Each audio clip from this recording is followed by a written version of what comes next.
तेजोमण्डलमध्यगं त्रिनयनं दिव्याम्बरालङ्कृतं देवं पुष्पसरेशुकार्मुकविलसं माणिक्यपात्रावयं विप्राणं करपङ्कजै मदगजस्कन्धाधिरूढं महाशास्तारं सुदं नमामि वरदं त्रैलोक्यसम्मोहनं.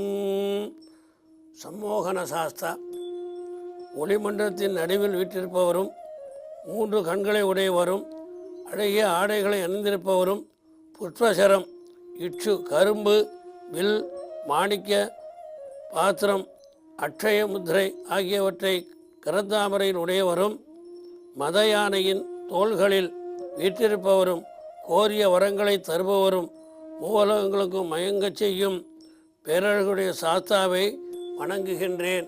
இந்த மகிழ்ச்சி வதங்கிறோம். தத்தாத்திரேயருடைய கொண்டாட்டி லீலாவதி. தத்தாத்திரேயர் பிரம்மா விஷ்ணுருத்தனுடைய அம்சம். லீலாவதி மகாகாளி மகாலட்சுமி மகாசரஸ்வதியுடைய அம்சம்.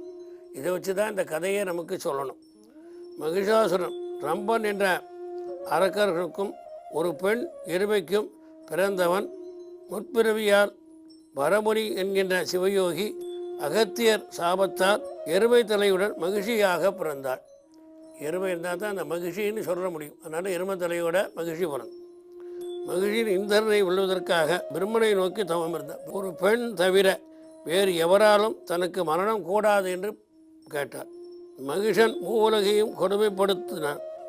அனைத்து தேவர்களும் சக்திகளும் சங்கமம் சண்டிகை எல்லாருடைய 3 லோகத்திலையும் இருக்குது. 7 லோகம் அதல விதல பாதாளாக்கியாது சப்தலோகையில் எல்லா லோகத்தில் இருக்கிறதெல்லாம் பார்த்து தும்சம் பண்ணின்றது. அந்த அவருக்கு தான் சண்டிகை என்று பெயர் உருவு பெற்றது. கோர யுத்தத்தின் முடிவில் சண்டிகை எருமை வடிவ மகிழ்ச்சியை சம்ஹாரம் செய்தாள்.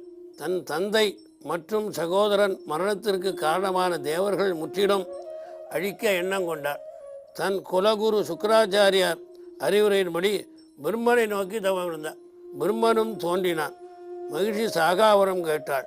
அது பிரம்மா சொன்னார், என்னைக்கு பூமியில் விழுந்தோமோ அன்றைக்கி ஒரு நாள் நமக்கு போகிறதுக்கு உண்டு.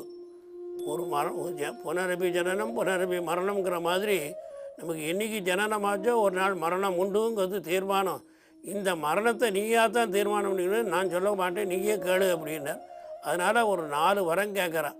அந்த 4 வரத்தில் தனக்கு பஞ்சபூதங்களாலோ நோய்களாலோ மரணம் கூடாது. தான் எண்ணும் போதெல்லாம் அவன் என்னெல்லாம் அந்த சமயத்தில் நினைக்கிறாள். அந்த ரோமக்காலிலிருந்து மகிழ்ச்சிகள் நிறைய வரணும்னு பிரார்த்தனை பண்ணுறான். தேவர்களை வெல்லவும் சக்தி தோன்ற வேண்டும். தேவர்களை வெல்லும் சக்தியும் தேவலோகத்திற்கு தலைவியாகவும் தேவலோகத்துக்கு தலைவியாக இருக்கணும்னா தேவலோகத்துக்கு தலைவியாக இருக்கிறதுனா என்ன பண்ணுறது? இந்த கேள்லாம் கேட்குறேன். மகாவிஷ்ணு மற்றும் பரமேஸ்வரன் ஆகிய இருவரின் சக்திகளை உருவகொண்டு ஒருவரைய எனக்கு மரணம் ஏற்பட வேண்டும். வரங்கள் பெற்றவள் பல ஆயிரக்கணக்கில் அரக்கர்கள் படையை தோற்றுவித்து செயலில் இறங்கினார். தேவர்கள் ஸ்தம்பித்தனர். என்ன ஒரு மகிழ்ச்சியான குடிகள் இவ்வளோ பெரிய இந்திரலோகத்தை ஆளக்கூடியவனாக ஆகிட்டா என்ன பண்ணுறதுங்கிறத ஒரு பயத்தினால தேவர்கள்லாம் ஸ்தம்பித்து போனான். அப்படியே நின்று போயிட்டா என்னடா பண்ணுறதுன்னு. மகாவிஷ்ணு மாயினால் தத்தாத்திரே ஒரு ஆண் மகிழ்ச்சியாகி மகிழ்ச்சியை மயக்கி அவளை தேவலோகத்திலிருந்து அப்புறப்படுத்தினார். திகைத்து திணறி நின்ற தேவர்கள் தேவகுரு பிரகஸ்பதி மகிழ்ச்சியை அழிக்க வல்லனார். சாஸ்தா ஒருவராலே முடியும். பிரம்மா சொல்கிறார், சாஸ்தாவனால தான் முடியும். அதனால் சாஸ்தாவை நம்ம பிரார்த்தனை பண்ணுவோம்னு சொல்லி சாஸ்தாவும் வாபுரன் கழுத்தன் வீரபத்ரன் குபேந்திரன் கூபகர்ணன் மகாபலி போன்ற பல சேனாதிபதிகளுடன் ஆயுதமேந்தி போருக்கு புறப்பட்டார். கடும் போரில் மகிழ்ச்சி அனைத்து ஆயுதங்களையும் இழந்தாள். இறுதியில் மல்யுத்தம் துவங்கியது. ஐயன் அவளை காற்றில் சுழற்றி வீசினான். மகிழ்ச்சி மண்ணில் விழுந்து மரணமானாள்.